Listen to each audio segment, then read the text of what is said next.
Did you look at any other states for guidance or inspiration in the provisions of SB 202?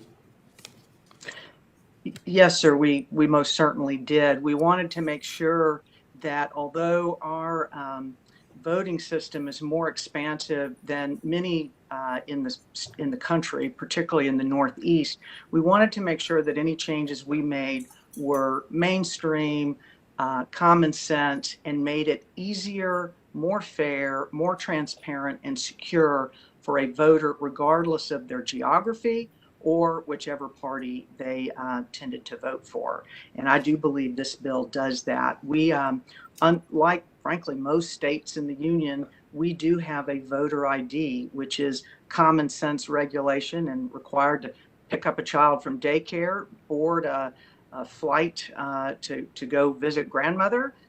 It's to cash a check. And I think the bigger issue for the 3% who do not currently have a either driver's license or a free, and I emphasize free voter ID, I'm most concerned about their ability to participate in the 21st modern century and society as a whole. And that's perhaps where we should give our efforts to, is not undermine the security of elections for absentee ballots, but rather help the few that don't have one to obtain one.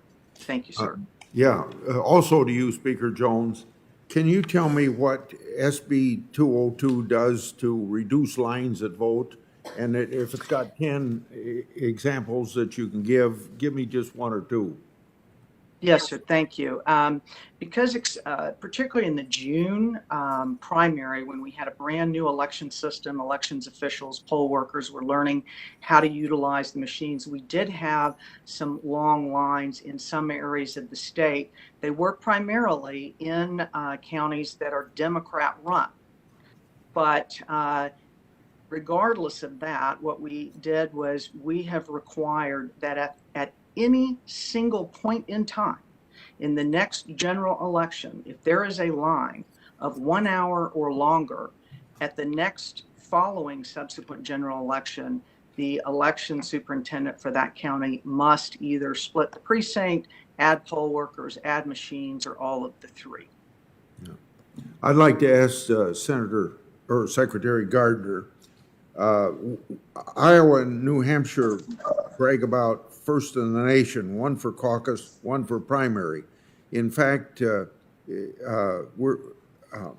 1 or its state equivalent, S1, is passed. If so, what effect do you think that would have on the ability of our states to preserve their first in the nation status? Senator, S1 would not specifically have an effect.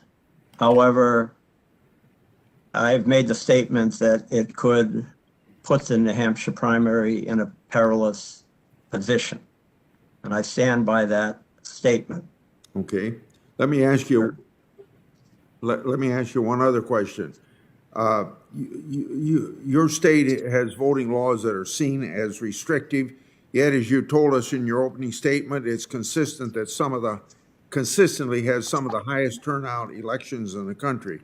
Would you agree with me that voters tend to turn out more for elections when they have more confidence that their vote will be counted appropriately? And what effect has your voter ID provision had on turnout? Absolutely. The trust and confidence voters have in the process is a huge boost to turnout. And New Hampshire had a voter ID law for the first in the 2012 presidential election.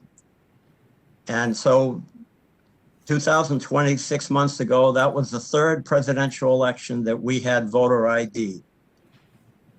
We had, in 2012, the highest turnout since 1960 in New Hampshire, over 14% higher than the country as a whole, and higher than we had had in over a half a century among our own presidential elections. in 2012. In 2016, we even went higher than that, 14.5% higher than the country as a whole, with the second presidential election using voter ID. And 2020, it was the same. When voter ID was going through the legislature, there were people saying that 10% of the population was not going to be able to vote. This would hurt certain groups more than it would hurt other groups. And there were polls that nonprofits like Pew published and came and testified in our hearings saying that it could be 11% decline.